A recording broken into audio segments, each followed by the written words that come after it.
السلام عليكم ورحمة الله وبركاته. إن الحمد لله وحده والصلاة والسلام على من لا نبي بعده وعلى آله وصحبه أجمعين أما بعد. أعوذ بالله من الشيطان الرجيم. بسم الله الرحمن الرحيم. قال الله تعالى: إذا زلزلت الأرض زلزالها وأخرجت الأرض أثقالها وقال الإنسان ما لها يومئذ تحدث أخبارها. الحمد لله. শুরুতেই প্রশংসা মহান আল্লাহ সুবহানাহু ওয়া তাআলার জন্য, যিনি আমাদেরকে তার অসংখ্য অগণিত নিয়ামত রাজি দ্বারা আমাদেরকে বেষ্টন করে রেখেছেন। আলহামদুলিল্লাহ। দরুদ ও সালাম আমাদের প্রাণপ্রিয় নবী, সর্বশেষ নবী, যার আদর্শ অনুসরণ ও অনুকরণের মধ্যে রয়েছে ইহকালীন শান্তি ও পরকালীন মুক্তি, সেই মহামানবের ওপর দরুদ ও সালাম পেশ করছি। আল্লাহুম্মা সাল্লি আলাইহি, আল্লাহুম্মা বারিক আলাইহি। সম্মানিত প্রাণপ্রিয় দিনী ভাইরা, আমি আপনাদের সম্মুখে আজকে ছোট্ট একটি বিষয় নিয়ে কথা বলতে চাচ্ছি। সেটি হলো কিয়ামত সম্পর্কে। কিয়ামত শব্দটি আমাদের সকলের কাছে পরিচিত একটি নাম। কিয়ামত, আল্লাহ রাব্বুল আলামিন যত গায়েবী বিষয় আমাদের মাঝে দিয়েছেন বা গায়েবী বিষয়ের ওপর ঈমান আনতে বলেছেন, তন্মধ্যে একটি গুরুত্বপূর্ণ বিষয় হলো কিয়ামত, যেটা আমরা না দেখেও তার প্রতি ঈমান নিয়ে আসা আমাদের জন্য জরুরি।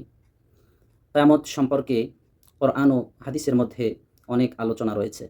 আমি সংক্ষেপে কিছু আলোচনা আপনাদের সামনে নিয়ে আসার চেষ্টা করছি। সম্মানিত সুধীবৃন্দ, ইয়াউমুল কিয়ামা ইসলামের একটি গুরুত্বপূর্ণ আকীদা। ইসলামের একটি গুরুত্বপূর্ণ আকীদা বিশ্বাসের নাম হলো ইয়াউমুল কিয়ামা। কোরআন এবং হাদিসের মধ্যে কিয়ামত সম্পর্কে অনেক কথা রয়েছে। আমি সংক্ষেপে বলছি। আল্লাহ রাব্বুল আলামিন পবিত্র কোরআনের মধ্যে বলেছেন, মানুষ কি মনে করে আমরা তার অস্থি প্রত্যঙ্গ একত্র করতে পারবো না? অবশ্যই পারবো। আমরা তার আঙ্গুলকে, বাঁকা আঙ্গুলকে সোজাও করে দিতে সক্ষম। তার মানে হলো, আমরা অনেকেই ভাবি, বা বিশেষ করে যারা কাফের, যারা কিয়ামতকে অস্বীকার করে, কিয়ামতকে অবিশ্বাস করে, কিয়ামতকে মানতে চায় না, তারা এই সমস্ত যুক্তিগুলো পেশ করে যে মানুষ মারা যাবে, তার মাংসগুলো গলে পচে শেষ হয়ে যাবে, তার হাড় হাড্ডি পড়ে থাকবে, সেখান থেকে কি করে আবার পুনরায় একটা মানুষ তৈরি করা, পুনরায় সৃষ্টি করা, এটা কি করে সম্ভব? এটা কি করে সক্ষম হতে পারে, কি করে সম্ভব হতে পারে? তো আল্লাহ রাব্বুল আলামিন এটাই বলছেন যে মানুষ কি মনে করে আমরা তার অস্থি প্রত্যঙ্গ একত্র করতে পারবো না? মানে সে যেরূপ ছিল আমরা কি তাকে পুনরায় আবার সেরূপ করতে পারবো না? অবশ্যই পারবো। আল্লাহ কোরআনে বললেন অবশ্যই পারবো। আমরা তার আঙ্গুল, যে আঙ্গুলগুলো মারা যাওয়ার সময় বাঁকা হয়ে যায়, যে আঙ্গুলগুলো মারা যাওয়ার সময় বাঁকা হয়ে যায়, আঙ্গুলের ভিতরে হাড় রয়েছে, ওই হাড়গুলো বাঁকা হয়ে যায়, আল্লাহ সুবহানাহু ওয়া তাআলা বলছেন সেই বাঁকা হাড়গুলোও আমরা সোজা করে দিতে সক্ষম। আমাদের কাছে এটা, বা আমার কাছে এটা খুব বেশি কঠিন নয়। যার কোনো অস্তিত্বই ছিল না, তাকে যখন আমি সৃষ্টি করতে পেরেছি, তো তখন তাকে আবার পুনরায় ফিরানো আমার পক্ষে একেবারেই সোজা। আল্লাহ রাব্বুল আলামিন বলেছেন কিয়ামতের বর্ণনা করতে গিয়ে যে কিয়ামতের সময় পৃথিবীর ভয়াবহ পরিবর্তন সৃষ্টি হবে। কিয়ামতের দিন পৃথিবীর ভয়াবহ পরিবর্তন সৃষ্টি হবে। যেমন আমরা সূরা তাকবীরের মধ্যে জানতে পাই, আল্লাহ রাব্বুল আলামিন বলেন, ইদাশ শামসু কুবিরাত ওয়া ইদান নুজুমু কাদারাত ওয়া ইদাল জিবালু সুয়িরাত। ইদাশ শামসু কুবিরাত, কিয়ামত যখন সংগঠিত হবে, তখন সূর্য তার আলো হারিয়ে ফেলবে। কত বড় ভয়ানক একটি বিষয়! আজকে যেই সূর্য সারা পৃথিবীকে আলোকিত করতেছে, যেই সূর্যের আলোয় সারা পৃথিবী আলোকিত, আমরা দিনের বেলা সব কিছু স্পষ্ট দেখতে পাই। দিনের বেলা সূর্যের আলোয় সব কিছু আমাদের সামনে সুস্পষ্ট, কোনো কিছু আমাদের কাছে অস্পষ্ট মনে হয় না। তো এই যে আলো দিচ্ছে, এই আলোটা সে হারিয়ে ফেলবে। অর্থাৎ সূর্যের কোনো আর আলো দেওয়ার শক্তি থাকবে না। আল্লাহ রাব্বুল আলামিন তার এই শক্তি হ্রাস করে দিবেন, দুর্বল করে দিবেন, এই শক্তি কাড়িয়ে নিবেন। ইদাশ শামসু কুবিরাত ওয়া ইদান নুজুমু কাদারাত। এবং আমরা দেখতে পাই রাতের বেলা সমস্ত আসমানে অসংখ্য অগণিত তারকারাজি আমরা দেখতে পাই। কত সুন্দর করে সাজানো সেই তারকারাজিগুলো আসমানে আমরা দেখতে পাই। এক একটা তারকা বিশাল বড়, পৃথিবীর থেকে লক্ষ লক্ষ গুণ বড়। এই তারকাগুলো সেই দিন কিয়ামতের দিন ঝরে পড়বে। কিয়ামতের দিন আসমান থেকে এই তারকাগুলো খসে পড়বে, ঝরে পড়বে। সম্মানিত সুধীবৃন্দ, এই মুহূর্তে একটি কথা স্মরণ করে দিতে চাচ্ছি। সেটি হলো যে আমরা সাধারণত দেখতে পাই যখন ঝড় বৃষ্টি হয়, আসমান থেকে যখন শিলাপাথর বর্ষণ হয়, তখন ছোট্ট ছোট্ট শিলাপাথর যখন আমাদের ছাদে, আমাদের টিনে, আমাদের মাথায় বা আমাদের কারো শরীরে লাগে, তখন মনে হয় যেন কতটা ব্যথা, কতটা কষ্ট অনুভব হয় এবং ঘর মনে হয়, ছাদ মনে হয় খসে পড়ছে, ভেঙে পড়ছে। টিনের বাড়িতে যারা অবস্থান করি, মনে হয় টিনগুলো ছিদ্র হয়ে ভেঙে যাচ্ছে।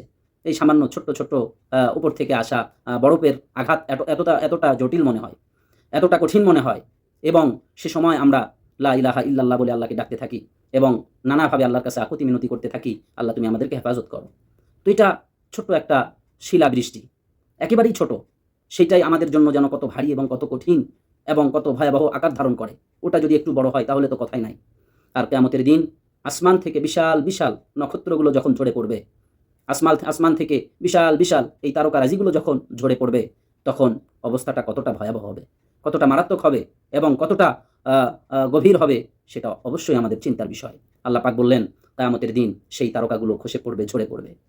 এরপরে আরেকটি কথা বলেছেন যে পাহাড়সমূহ, পাহাড়সমূহ ওয়া ইদাল জিবালু সুইয়িরাত। আজকে আমরা হয়তো অনেকেই পাহাড় খুব কমই দেখে থাকি, আবার অনেকেই যারা পাহাড়ি অঞ্চলে বসবাস করি তারা আমরা পাহাড় দেখে থাকি প্রায়। বিশেষ করে সৌদি আরবে যখন আমরা ভ্রমণ করি, সফর করি, তখন দেখতে পাই আশেপাশে শুধু পাহাড় আর পাহাড়, বালু, মরুভূমি, পাহাড়। এই পাহাড়গুলো এক একটা বিশাল বড় পাহাড়, পাথরের তৈরি পাহাড়, কত মজবুত, কত শক্তিশালী এবং কতটা ভারী ওজনের, এটা চিন্তাতেও নিয়ে আসা যায় না। একটা পাহাড়কে যদি আমার মনে হয় কয়েক লক্ষ মানুষকে বলা হয় এই পাহাড়টা ধাক্কা দিয়ে নড়াও, তাহলে আমার মনে হয় তারা সেই জায়গায় দুর্বল হয়ে পড়বে, পাহাড়কে নড়াতে পারবে না, পাহাড়কে এক চুল সরাতে পারবে না, পাহাড়কে এক চুল পরিমাণ তার স্থান থেকে সরাতে পারবে না। মানুষের সেই শক্তি নাই। হয়তো আধুনিক যন্ত্র বা আধুনিক বিভিন্ন মেশিনের সাহায্যে পাহাড়কে কাটা এখন আমাদের সামনে সহজ হয়ে গেছে বা পাহাড়কে সরানো সহজ হয়ে গেছে, কিন্তু আমরা মানুষ তার কাছে দুর্বল। পাহাড় এত শক্তিশালী, পাহাড় এত ওজনের এবং এত ভারী। আল্লাহ সুবহানাহু ওয়া তাআলা বলছেন, ওয়া ইদাল জিবালু সুইয়িরাত।